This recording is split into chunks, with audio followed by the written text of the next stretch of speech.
أعوذ بالله من الشيطان الرجيم بسم الله الرحمن الرحيم قال له صاحبه وهو يحاوره وكفرت بالذي خلقك من تراب ثم من نطفة ثم سواك رجلا۔ اس کے ساتھی نے گفتگو کرتے ہوئے کہا، کیا تو کفر کرتا ہے اس سے جس نے تجھے مٹی سے پیدا کیا، پھر نطفے سے، پھر تجھے ٹھیک ٹھیک آدمی بنا دیا۔ سورہ کہف کی 37 نمبر کی آیت ہے۔ اس سے پہلے سے اس رکوع میں دو شخصوں کا حال بیان ہو رہا ہے، ایک بندہ مومن ہے، دوسرا کافر ہے، اللہ کا ناشکرہ۔ اللہ تعالیٰ نے اس ناشکرے بندے کو بہت سارا مال دے کر رکھا، اس کو باغات بھی دیے گئے، جس کی وجہ سے وہ تکبر میں آ گیا اور مغرور ہو گیا، اور یہ سمجھنے لگا کہ یہ اس کی ذاتی کمال کی بات ہے اور اس کو یہ تو ملنا ہی چاہیے تھا اور اس قابل ہے کہ اس کو یہ دیا گیا، اور سرکشی کرتے کرتے یہاں تک پہنچ گیا کہ قیامت کا ہی انکار کر دیا، اور اپنے دوست کے ساتھ بات کرتے ہوئے کہتا ہے کہ میں نہیں سمجھتا کہ قیامت وغیرہ کوئی آنے والی ہے، اور نہ ہی یہ کہ میرا مال اور یہ باغ کبھی تباہ ہوں گے، اور اگر بالفرض قیامت آ بھی گئی تو میں اپنے رب کے پاس جاؤں گا تو وہاں پر مجھے اس سے بہت اچھا ٹھکانہ ملے گا، بہت اچھی چیزیں ملیں گی۔ وَلَئِن رُجِئْتُ إِلَىٰ رَبِّي إِنَّ لِي عِندَهُ لَلْحُسْنَىٰ فرمایا سورہ حامیم سجدہ میں اللہ تعالیٰ نے۔ ایسے ہی سرکش لوگ یہ سمجھتے ہیں کہ دنیا میں جب ان کو خوب مال و دولت کی فراوانی حاصل ہو جاتی ہے تو یہ اللہ تعالیٰ کی محبوبیت کی نشانی ہے سمجھتے ہیں، اور ان کا یہ خیال ہو جاتا ہے کہ جب یہاں پر دیا گیا تو وہاں پر بھی دیا جائے گا۔ یہ خیال غلط ہے، یہاں کا معاملہ الگ ہے اور وہاں کا معاملہ الگ ہے، یہ بات سمجھ لینا چاہیے۔ یہاں پر تو سب کو دیا جاتا ہے، لیکن وہاں پر سب کو نہیں دیا جائے گا، وہاں پر نعمتیں اللہ تعالیٰ کے خاص بندوں کے لیے ہوگی، یہ طے کر دیا گیا ہے۔ تو اس نے ایسی ہی باتیں کرنی شروع کر دی۔ یعنی دولت مندوں کو جب دولت ملتی ہے تو وہ آزمائش کے طور پر نہیں سمجھتے اس کو، بلکہ یہ سمجھتے ہیں کہ وہ اسی کے مستحق تھے، اس لیے ان کو دیا گیا۔ اب اس کے ساتھی نے جو مومن تھا اس کو نصیحت کی، اس کو واعظ کیا اور اس کو سمجھانے کی کوشش کی کہ اس کی فخریہ اور متکبرانہ جو باتیں ہیں اس کو اس نے صریح کفر قرار دیا، اور کہا کہ تو اس کے ساتھ، اس ہستی کے ساتھ کفر کرتا ہے جس نے تجھ کو کہاں سے کہاں پہنچا دیا۔ تو کیا تھا؟ اس کو اپنی ہستی یاد دلائی، اس کو حیثیت یاد دلائی، اسے دعوت فکر دی کہ جس ہستی نے اپنے کرشمہ قدرت سے مٹی سے انسان بنا دیا تجھے، پھر پانی کی حقیر بوند سے اس کی نسل کا سلسلہ چلایا، پھر تجھے مکمل انسان بنا کر کھڑا کر دیا۔ سورہ الف لام میم سجدہ میں اللہ تعالیٰ نے اس کا تذکرہ فرمایا، بدأ خلق الانسان من طین ثم جعل نسلہ من سلالۃ من ماء مہین۔ اللہ تعالیٰ نے انسان کی پیدائش کی ابتدا جو کی وہ مٹی سے کی، مطلب یہ ہے کہ حضرت آدم علیہ السلام کو مٹی سے بنایا، تخلیق فرمائی۔ اس کے بعد انسان کی پیدائش کا جو سلسلہ اللہ تعالیٰ نے اس دنیا میں فرما دیا وہ بے وقت اور حقیر پانی کی نچوڑ سے چلا دیا۔ ثم سواہ ونفخ فیہ من روحہ وجعل لکم السمع والابصار والافئدہ قلیلا ما تشکرون۔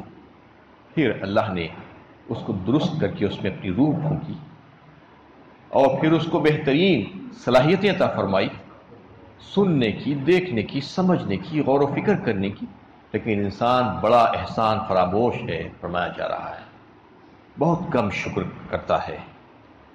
تو اس آیت میں اس بند مومن نے اپنے اس کافر دوست سے نصیحت کرتے ہوئے، اس کو واعظ کرتے ہوئے یہ بات بتائی کہ تو دیکھ تو صحیح، احسان مان اس ہستی کا جس نے تجھے کہاں سے کہاں پہنچایا، شکر گزاری کا جذبہ تیرے اندر ہونا چاہیے۔ اس سے اشارہ ملتا ہے کہ ایک مومن دعوت و تبلیغ اور اصلاح و تذکیر کے معاملے میں موقع سے فائدہ اٹھاتا ہے، اور اس کی گفتگو اس سے خالی نہیں ہوتی. جب کبھی موقع ملے کہ دیگر لوگوں کو اس کی بات سمجھا دیتا ہے تاکہ لوگوں کو بات سمجھ میں آ جائے، ان کو اس کی طرف متوجہ کر دیتا ہے.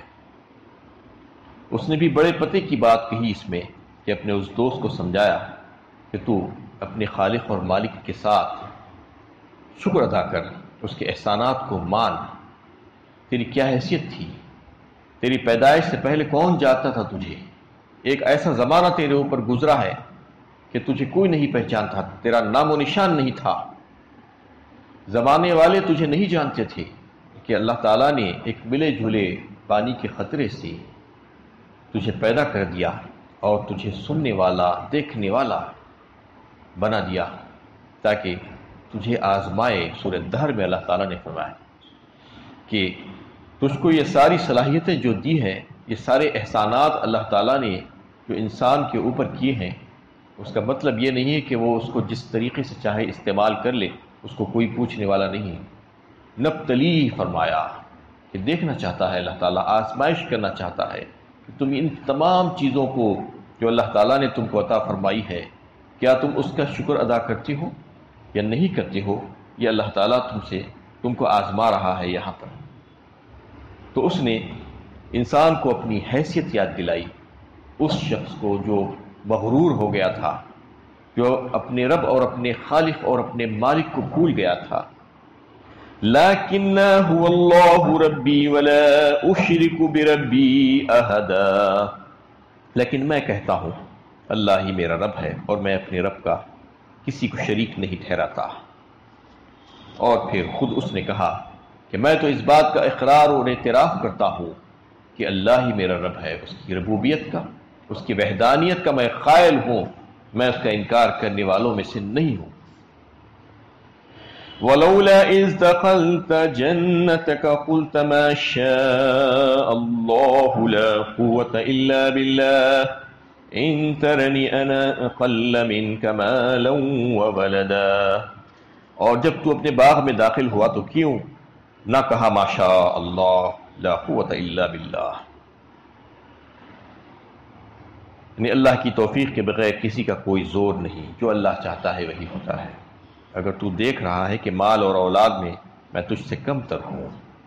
اب اس نے اس کو طریقہ بتلا دیا اپنے اس کافر دوست کو کہ تو جب باغ میں داخل ہو رہا تھا تو ایسا سرکشی کرتے ہوئے اور غرور کا اظہار کرتے ہوئے داخل ہونے کے بجائے یہ کہا ہوتا تو زیادہ بہتر تھا. یہ کلمہ ما شاء اللہ لا قوت الا باللہ، یہ کلمہ سکھایا گیا ہے.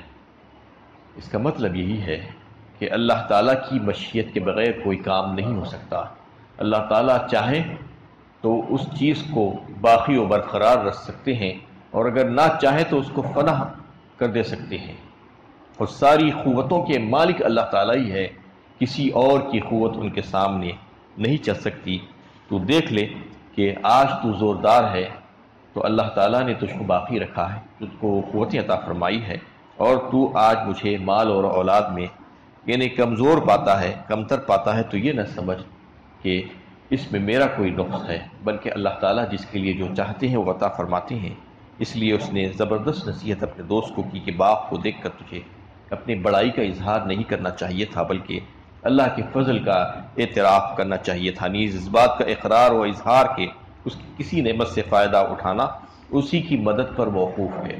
بہت ایسے بسا اوقات ایسا ہوتا ہے کہ انسان کے پاس بہت سی چیزیں ہوتی ہیں لیکن اس سے وہ فائدہ نہیں اٹھا سکتا. فائدہ اٹھانا بھی اللہ تعالیٰ ہی کی مشیت پر ہے. کئی چیزیں رہنے کے باوجود استعمال نہ کر سکنا، رزق اور کھانے پینے کی چیزیں رہتے ہوئے اس کو کھا نہ سکنا، ایسے کیسے مشاہدے ہوتے ہیں آج دنیا میں لوگوں کے سامنے پیش آتے ہیں. لیکن اس کے باوجود لوگ اس بات پر توجہ نہیں دیتے کہ اللہ تعالیٰ چاہے تو ہو سکتا ہے، اگر نہ چاہے تو سب کچھ ہونے کے باوجود بھی جو ہے کوئی کچھ نہیں کر سکتا. نہ میرا اپنا بلبوتا ہے کہ اس سے فائدہ اٹھا سکوں، اور نہ کوئی اور طاقت ایسی ہے جو مجھے اس سے فائدہ پہنچا سکتی ہے. تو اس لیے اس نے اس کو اس کی نصیحت کرتے ہوئے کہا کہ تجھ کو ایسا کہنے کے بجائے اس طریقے سے یہ کلمے کو کہنا چاہیے تھا، ما شاء اللہ لا قوت الا باللہ. تو یہ کلمہ جو ہے اس میں یہ حدیث میں یہ بات بھی آئی ہے کہ کسی کی کوئی اچھی چیز دیکھے اور وہ قابل تعریف ہے، جس کو آپ دیکھ کر جو ہے اس کو اچھا سمجھیں. کوئی حسین چیز دیکھیں، کوئی انسان کو یا اس کے کمالات کو یا اس کے مکان کو یا اس کی اور کوئی چیز کو، تو یہ نہیں کہنا کہ کتنا اچھا ہے، بلکہ یہ کہنا کہ ماشاء اللہ لا قوت الا باللہ، یہ اللہ تعالیٰ ہی کی طرف سے ہے. اللہ تعالیٰ نے چاہا تو اس لیے تم کو عطا فرمایا، اس کے علاوہ کسی اور کی طاقت اور قوت نہیں ہے کہ تم کو یہ دے سکیں، اس میں تمہارا کوئی ذاتی کمال نہیں ہے. فَعَسَىٰ رَبِّي أَن يُؤْتِيَنِي خَيْرًا مِّن جَنَّتِكَ وَيُرْسِلَ عَلَيْهَا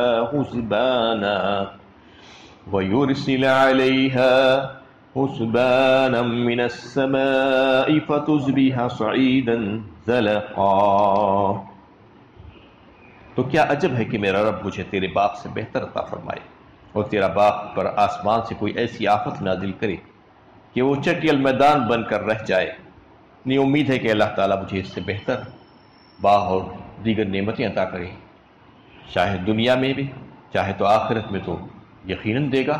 جو فرما بردار ہیں ان کو آخرت میں بہترین باغات سے نوازا جائے گا، تو جس کا دنیا کے باغات کا کوئی مقابلہ ہی نہیں ہے. جو آخرت میں جو اللہ تعالیٰ جنت میں جو عطا فرمائیں گے، اس کے سامنے دنیا کی کوئی چیز کی کوئی وقیت، کوئی حیثیت نہیں ہے. تو اس لیے تو اپنے باغ پر اتنا ناز نہ کر، خدا سے ڈر کہ کہیں کوئی آفت نہ آ جائے اس کے اوپر، کہیں تیرے باغ کو جو ہے بگولا نہ لگ جائے اور باغ کو اللہ تعالیٰ تہس نہس نہ کر دے. او یصبح ماؤها غورا فلن تستطیع له طلبا، یا اس کا پانی نیچے اتر جائے اور تو اسے حاصل نہ کر سکیے. اور جو اللہ تعالیٰ نے جو نہریں جاری کی ہے اس میں جو پانی کی سوتیں پیدا فرما دی ہے، اس کو اتنا نیچا کر دے کہ تو اس کو حاصل کرنے میں کامیاب نہ ہو. کیونکہ ایسا کئی بار ہوتا ہے کہ پانی اتنا نیچے چلے جاتا ہے کہ کتنا بھی پاورفل موٹرز لگائیں آپ، اس کے باوجود وہ پانی کھینچنے پر قدرت نہیں رکھتے. تو اللہ تعالیٰ ہی ہے جو پانی کو اس قدر اوپر کر کے رکھتے ہیں کہ انسان آسانی کے ساتھ اس کو حاصل کر لے سکے. وَأُحِيطَ بِثَمَرِهِ فَأَصْبَحَ يُقَلِّبُ كَفَّيْهِ عَلَى مَا أَنفَقَ فِيهَا وَهِيَ خَاوِيَةٌ عَلَى عُرُوشِهَا وَيَقُولُ يَا لَيْتَنِي لَمْ أُشْرِكْ بِرَبِّي أَحَدًا. پھر اس کے پھل کھیرے میں آ گئے اور وہ اپنے اس مال پر جو اس نے خرچ کیا تھا ہاتھ ملتا رہ گیا، جبکہ باغ ٹٹیوں پر گرا پڑا تھا. کہنے لگا کاش میں اپنے رب کے ساتھ کسی کو شریک نہ ٹھہراتا. اب اس بندے مومن کا اندیشہ صحیح ثابت ہوا. اس نے یہ کہا تھا کہ تو اس پر اتنا ناز نہ کر، چنانچہ باغ پر ایسی آفت آئی کہ وہ ڈھیر ہو کر رہ گیا، تباہ ہو گیا، کوئی اس کی مدد نہیں کر سکا. وہ سارے کا سارا غارت ہو گیا، اس کا مال جو اس نے محنت کی تھی اس کے پیچھے سب کچھ. وہ جو ٹٹیوں پر لگائے ہوئے باغ تھے وہ نیچے آ کر گر گئے زمین پر اور کچھ بھی نہیں بچا، سب کا سب نقصان ہو گیا. جب اس کافر نے تباہی کے اس منظر کو دیکھا تو کافی افسوس ملتا رہ گیا. اس وقت اسے اپنی غلط ذہنیت کا احساس ہوا کہ بات اس پر کھل گئی کہ توحید کا عقیدہ ہی صحیح عقیدہ ہے. اس لیے وہ اس شرک پر پچھتایا جس میں وہ مبتلا ہو گیا. نہیں، اللہ تعالیٰ نے اس کے باغ کو تباہ کرنا چاہا، نہ تو وہ جتھا اس کے کافر کے کام آیا اور جس پر وہ فخر کرتا تھا، اور نہ کوئی اس کی مدد کو آ سکے. اس بات کا احساس اس کو اس وقت ہوا جب کام ہاتھ سے نکل گیا. یہ احساس ہر انسان کو ہوتا ہے، ہر مومن و کافر کو جو ہے یہ بات سمجھ لینا چاہیے کہ اللہ تعالیٰ ہی کی قدرت ہے سب، اور اس کی قدرت کے سامنے کسی کی نہیں چلتی، کوئی اس کی مدد نہیں کر سکتا. اللہ کے عذاب سے کوئی کسی کو نہیں بچا سکتا.